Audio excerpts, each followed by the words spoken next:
sonuncu peyğəmbər. İndi isə gəlin imamlar və onların fəzilətləri haqqında şiə kitablarında varid olmuş o heyrətamiz xəbərlər üzərində bir anlıq düşünək. Və sonra bunu Allahın Muhammədi peyğəmbərlərin sonuncusu qılması həqiqəti ilə müqayisə edək. Bu müqayisəni etdikdə ortaya çox ciddi, çox dərin suallar çıxır.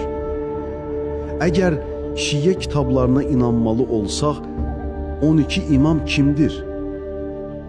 Onlar Allahın qapıları, ona aparan yollardır. Onlar Rəbbin hicablarıdır, onunla yaratdıqları arasındakı vasitələrdir.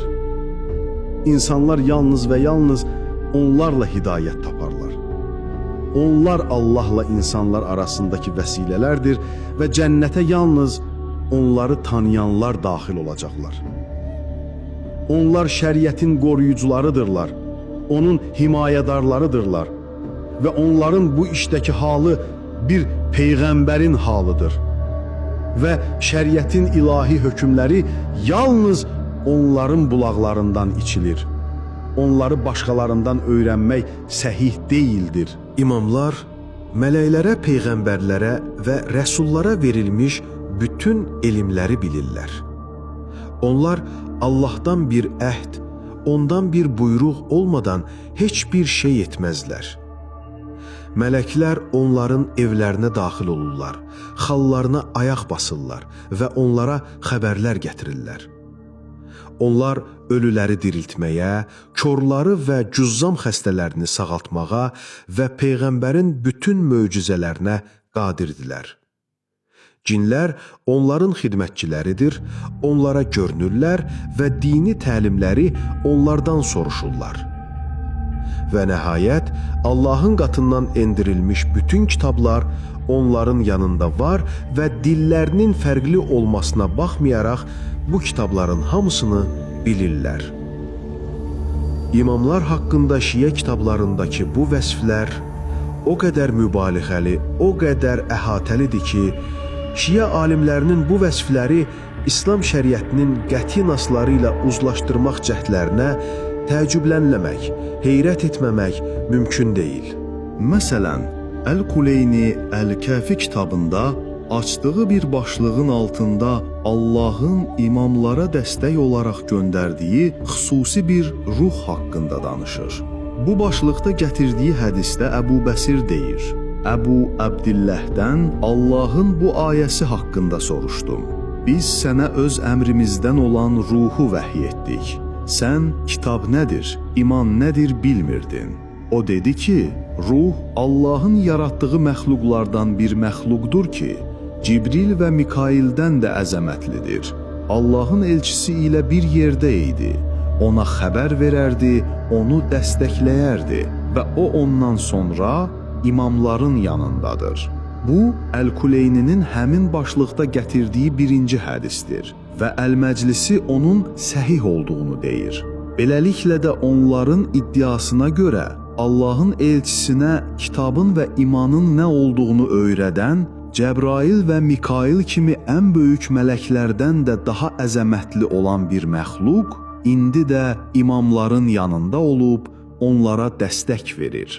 Başqa bir rəvayətdə isə imam deyir: Əgər haqqında biliyimiz olmayan bir şey soruşulsa, onu bizə müqəddəs ruh öyrədər. Şiə şeyxlərindən Xəlil Rizq bu mənada olan rəvayətləri cəmləyərək yazır. Bu rəvayətlər bəyan edir ki, məhz müqəddəs ruhun sayəsində imamlar ərşin altından tutmuş yerin altındakılara qədər hər şeyi biliblər. Məhz onun vasitəsilə işlərin həqiqətini biliblər. Onun vasitəsilə Allahın hökmü və peyğəmbərlərin hökmü ilə hökm edə biliblər. Əl-Məzəndarani isə bu ruhu daha da mistikləşdirərək deyir ki, məhz bu ruh peyğəmbərlik həqiqətinin əsasını təşkil edən ruhdur.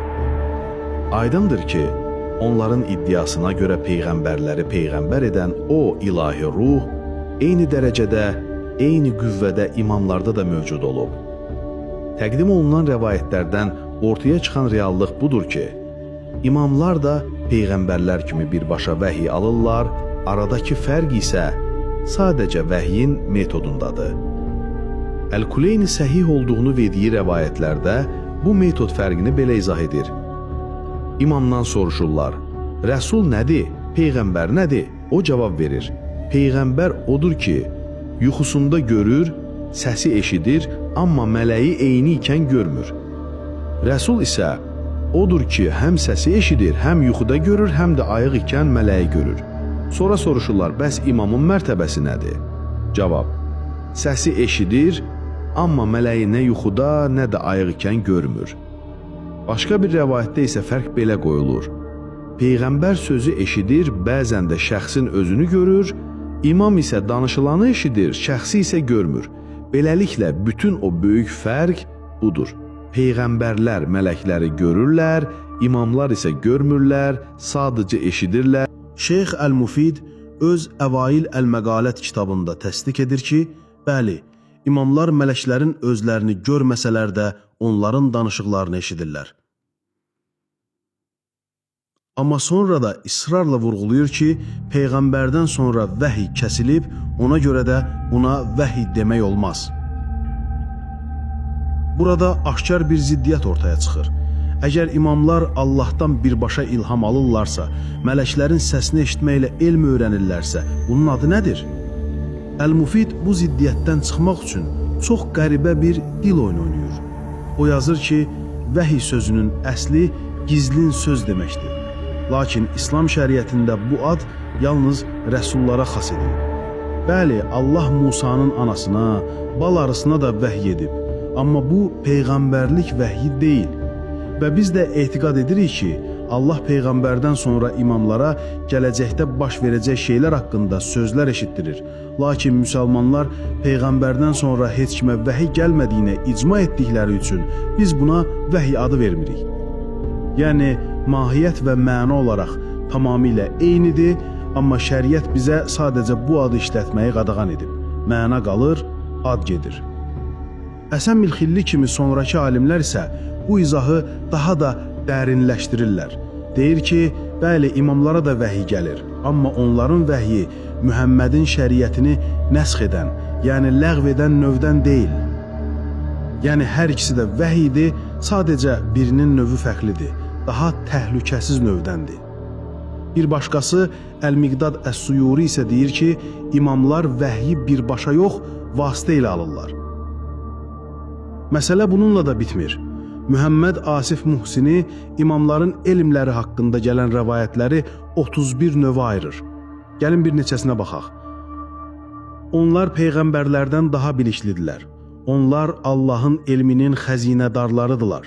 Onlar insanların ölüm vaxtlarını, başlarına gələcək fəlakətləri və nəsəblərini bilirlər. Onlar keçmişi və qiyamət gününə qədər olacaq bütün hadisələri bilirlər. Onlar məşriqdən məğribə qədər hər şeyi görürlər. Onlara səhər və axşam səma və yer xəbərlər gəlir və ən əsası, onlar istədikləri zaman elm əldə edə bilirlər. Bəzi rəvayətlərdə imamların qeybi bilmədiklərinə dair məlumatlar keçəndə isə, Əl-Məclisi kimi bir şiə alimi buna dərhal bir açıqlıq gətirərək buyurur. Onlardan qeyb elminin inkar edilməsi ilə qəsd olunan budur ki, onlar bunu vəhiy və ilham olmadan öz-özlərinə bilmirlər. Lakin vəhiy və ilham vasitəsilə qeybi bilmələrini inkar etmək olmaz. Çünki peyğəmbərlərin və vasilərin möcüzələrinin əsasını məhz qeyb xəbərləri təşkil edirdi. Yəni onlar bilmirlər, amma istədikləri an onlara bildirilir. Qəlbə ilhamın gəlməsi, qulağa səsin gəlməsi, mələyin sözlərini eşitmək, yuxuda görmək, bunların hamısı əslində vəhyin müxtəlif növləridir. Əl-Muhsini özü də bunu etiraf edərək, peyğəmbərlərin özlərinin də fərqli vəhiy növləri ilə bir-birlərindən fərqləndiklərini deyir. Bəziləri səsi eşidir, bəziləri yuxuda görür, bəzilərinin qəlbinə ilham olunur. Əgər peyğəmbərlər öz aralarında bu cür vəhyin fərqli növləri ilə fərqlənirlərsə, o zaman bu bir daha sübut edir ki, imamlarla peyğəmbərlər arasında mahiyyət baxımından heç bir fərqi yoxdur. Məhz buna görə də onlar Peyğəmbərin Əliyə dediyi iddia edilən, şübhəsiz ki, sən mənim eşitdiyimi eşidir, mənim gördüyümü görürsən, lakin sən Peyğəmbər deyilsən kimi rəvayətlərə möhkəm sarılırlar. İbnül Meysəm Əl-Bəhrani deyir ki, bu hədis Əlinin vəhyi eşitmək, mələyin sözlərini eşitmək məqamına çatdığına Peyğəmbərin özünün şahidliyidir. Mirzə Həbibullah Əl-Xoyi isə daha da irəli gedərək deyir, bu ifadənin zahiri göstərir ki, İmam mələyin səsini Peyğəmbər kimi eşidir və onu görür. Seyyid Əbdullah Şubber isə məsələni son həddinə çatdıraraq qeyd edir ki, Əlidə ilahilik və mütləq varlıq olmaqdan başqa kainatdakı bütün kamillik mərtəbələri mövcuddur. Bütün bunlar tək bir şeyə dəlalət edir. Bu alimlərə görə Peyğəmbərlərdə olan bütün mərtəbələr imamlarda da hətta artığı ilə olub. Burada ortaya çıxan nəticə çox aydındır. İmamlar insanlara Mühəmmədin şəriətində nəyin halal, nəyin haram olduğunu öyrədirlərsə, doğru etiqadın nə olduğunu bəyan edirlərsə, məqamında gələcəkdən xəbərlər verirlərsə və bütün bunları edərkən öz rəylərinə əsasən etmirlərsə, bu elmlərin ciddi bir hissəsini ya ilham ilə, ya müqəddəs ruh vasitəsilə, ya da mələklərlə danışmaq yolu ilə əldə edirlərsə, bunun şəriətimizdə tək bir adı vardır və buna vəhiy deyilir. Və bu əlbəttə ki, Allahın arılara vəhiy etməsi, Musanın anasına vəhiy etməsi ilə eyniləşdirilə bilməz. Çünki buradakı məqam təbliğ məqamıdır, insanlara haqqı öyrətmək məqamıdır. Və ona görə də imamət də peyğəmbərlik məqamı kimi ilahi bir məqam hesab olunub. Məhz ona görə də böyük şia alimi Əl-Məclisi bu rəvayətlərdə peyğəmbərlə imamın arasındakı keçən fərqlərin nə qədər problemli olduğunu dürüstlüklə etiraf etməli olur. O deyir, bil ki, peyğəmbərlə imamın arasındakı fərqi təhqiq etmək və bunu həmin xəbərlərdən çıxarmaq problemsiz alınmır. Bu xəbərlərin arasını birləşdirmək də həddindən artıq problemlidir. O, bəzi fərqlər irəli sürməyə çalışır. Məsələn, imam yuxuda şərii hökm görmür, peyğəmbər görür və ya imamlar naib olaraq təbliğ edir, peyğəmbərlər isə əsil olaraq. Amma sonra özü də əlavə edir ki, imamların bu naibliyi peyğəmbərlərin əsalətindən daha şərəflidir. Əl-Məclisi bu möhtəməl fərqlərin hamısının problemli olduğunu qəbul etdiyi üçün sözünün axırında bu heyrətamiz etirafı edir. Yekin olaraq, bizim qəbul etməyimiz lazımdır ki, imamlar peyğəmbərlər deyillər və onlar peyğəmbərimiz istisna olmaqla qalan digər peyğəmbərlərdən daha fəzilətli və şərəflidirlər. Onların peyğəmbərlik məqamı ilə vəsf olunmamaqları üçün hansısa bir səbəb bilmirik və bizim əqlimiz peyğəmbərlik ilə imahlıq arasında bir fərqin olduğunu dərk edə bilmir. Əl-Məclisinin bu səmimiyyətini burada təqdir etmək lazımdır. Çünki o, açıq şəkildə etiraf edir ki, rəvayətlərdə qarşıya atılan fərqlərin heç biri mahiyyət baxımından peyğəmbərlə imam arasında real bir fərqin olduğunu isbat etmir. Çünki o fərqlər yuxuda görmək, səsi eşitmək kimi onsuz da peyğəmbərlərin öz aralarında da olub. O, başa düşdüyü üçün etiraf edir ki, mahiyyət baxımından heç bir fərq bilmir. Sadəcə olaraq, İslam şəriəti Muhəmmədi sonuncu peyğəmbər adlandırdığı üçün imamlara peyğəmbər adını vermək olmaz. O, hətta Əlinin mənimlə onun arasındakı tək bir fərq addadır sözünü də belə şərh edir.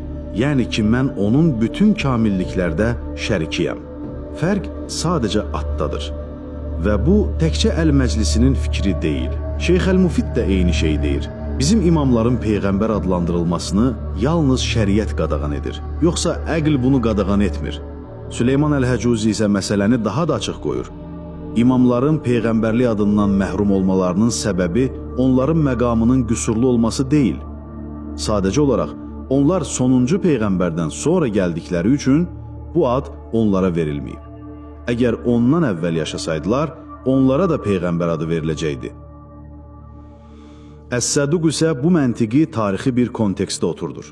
O deyir ki, keçmiş peyğəmbərlərin vasidələri elə özləri də peyğəmbər idi. Adəmin vasisi Şis peyğəmbər idi. Nuhun vasisi Sam peyğəmbər idi. Musanın vasisi Yuşa peyğəmbər idi. Lakin bizim peyğəmbərimizin vasidələri peyğəmbər olmadılar. Çünki Allah Muhəmmədi sonuncu peyğəmbər edərək ona xüsusi bir şərəf verdi. Nəhayət Ruhullah Əl-Xobeyni öz ustadından nəql edərək bu fikri zirvəyə çatdırır. Əgər Əli Peyğəmbərdən əvvəl gəlsəydi, o da eyni ilə göndərilmiş bir Peyğəmbər olardı. Çünki onlar ruhaniyyətdə və bütün məqamlarda eynidirlər. Bütün bu deyilənləri təsdiqləyən tərəf budur ki, Şiə alimləri kitablarında dönə-dönə təkrar-təkrar qeyd edirlər ki, imamların vəzifələri, onların məsum və höccət olmaqları Peyğəmbərdəkilərlə tamamilə eynidir. Qutbuddin Ər-Ravəndi deyir, imamət nübüvvətin əkizidir. Əl-Alləmə Əl-Hilli yazır, İmam Əli bütün mərtəbələrdə Peyğəmbərə bərabərdir. Mirzə Əhməd Əl-Əşdiyani təsdiqləyir. Əli Peyğəmbərlikdən başqa bütün sifətlərdə Peyğəmbərlə eyni mərtəbədədir. Seyyid Həsən Əl-Ləvasəni isə deyir, Vasi, yəni Əli, Peyğəmbərlə eyni məqamdadır, hətta o Peyğəmbərin öz nəfsi kimidir. Muhammed Həsən Ən-Nəcəfi isə mübaliğələrin sərhədini aşaraq imamlar haqqında yazır. Onların gözləri yatar, lakin qəlbləri yatmaz. Onlar ehtilam olmazlar, əsnəməzlər. Onların kölgəsi olmaz. Onların nəcislərinin qoxusu müşk qoxusu kimidir və yerə əmr olunmuşdur ki, onu udub yox etsin. Hətta demək olar ki, imamət məqamı şiələrə görə nübüvvət məqamından da üstündür. Muhammed Baqir Əl-Həkim yazır ki, İmamət dərəcə baxımından nübüvvətdən daha üstün olduqda, o özlüyündə nübüvvətin məqamının təkamülünü və yüksəlişini əks etdirir. Bütün bu sözlər tək bir nöqtəyə vurur. Onların inancına görə imamla Peyğəmbər arasında mahiyyət etibarilə heç bir fərq yoxdur. İmamlar elə mahiyyətcə Peyğəmbərdir. Bu məntiq o həddə çatır ki, Əs-Saduq iblisin küfrünü belə imamətə bağlayır. O deyir ki, Allah mələklərə Adəmə səcdə etməyi əmr edəndə, məqsəd Adəmin özü deyildi. Məqsəd Adəmin belinə yerləşdirilmiş olan imamların ruhlarına təzim etmək idi. İblis isə paxıllıqdan Allahın o ruhları onun deyil, Adəmin belinə yerləşdirdiyini gördüyü üçün səcdədən imtina etdi və kafir oldu. Bu, İslam dininin az qala bütün əsaslarını imamlara bağlamaq cəhdidir. Və həqiqətən əgər bütün bunlar həqiqətdirsə, bu barədə Quranda və sünnədə tək bir aşkar dəlilin belə olmaması insanı sadəcə heyrətə salır. Burada mütləq şəkildə eyni suala təkrar qayıtmağımız lazımdır.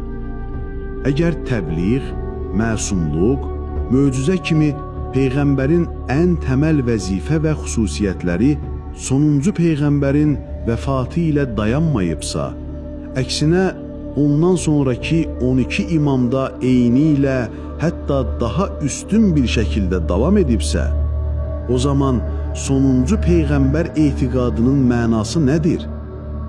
Belə görünür ki, Şiə inancında bu titul sadəcə olaraq içi boşaldılmış bir məqamı İslam Peyğəmbərinin adına yapışdırmaqdan başqa bir şeyə xidmət etmir. Allahın elçisi vəfat edəndə müsəlmanları ən çox üzən səbəblərdən biri də bu idi. Səma ilə yer arasındakı o birbaşa ilahi bağlantı artıq kəsilmişdi. Ənəs bin Malik deyir, Peyğəmbərin vəfatından sonra Əbu Bəkir Ömərə dedi, gəl Ümmü Əymənin yanına gedək. Peyğəmbər onu ziyarət etdiyi kimi biz də onu ziyarət edək. Onun yanına çatdıqda o ağladı. Onlar dedilər, səni ağladan nədir? Axı Allahın yanında olan Rəsulullah üçün daha xeyirlidir. O isə cavab verdi, mən ona görə ağlamıram. Mən artıq göydən vəhyin kəsildiyinə görə ağlayıram. Onun bu sözləri o iki böyük səhabəni də təsirləndirdi və onlar da onunla birlikdə ağladılar. Axı Ümmü Əymən nə üçün bilmirdi ki, Peyğəmbərin vəfatı ilə səma ilə yer arasındakı bu ilahi bağlantı kəsilmir, əksinə imamlarla davam edirdi. Dərişən təkcə bir şey var idi. Peyğəmbər adı imam adı ilə əvəz edilmişdi. Çünki imam onsuz da hər şeydə Peyğəmbər kimidir. Əs-Saduq deyir, Peyğəmbərlərə caiz olan hər bir şey imamlar üçün də vacib və zəruridir, daban-dabana. Şeyx Bəqir el-Qurayşi yazır, imamların elmi peyğəmbərlərin elmi kimidir. İkisi arasında heç bir fərq yoxdur. Əgər bir şəxs peyğəmbər elminə, peyğəmbər məsumiyyətinə, peyğəmbər vəzifələrinə, peyğəmbər möcüzələrinə sahibdirsə, əgər onun sözü peyğəmbər kimi hüccətdirsə, itaəti peyğəmbər kimi fərzdirsə, o elə peyğəmbərdir. Onun adını dəyişməklə reallıq dəyişməz. Bir meyvənin forması, dadı, qoxusu tamamilə eynidirsə, onun adını dəyişməklə mahiyyəti dəyişməz. Ona görə də Şiə alimi Əl-Bəyyadi etiraf edir ki, bəli, vəhyin kəsilməsi ilə bağlı icma var. Amma bu sadəcə peyğəmbərlik vəhyidir. Yoxsa mələklərin artıq heç kimlə danışmayacağına dair bir icma yoxdur. Bütün bu yazdıqlarımızın işığında deyə bilərik ki, Peyğəmbərimizin özündən sonra peyğəmbərlik məqamının olmamasını deməsi həm də mahiyyət etibarilə o məqamla eyni olan hər bir şeyi istisna edir. Çünki bir şeyin mahiyyətini saxlayıb yalnız adını ləğv etmək şəriətin hikmətinə yaraşmağın bir işi deyil.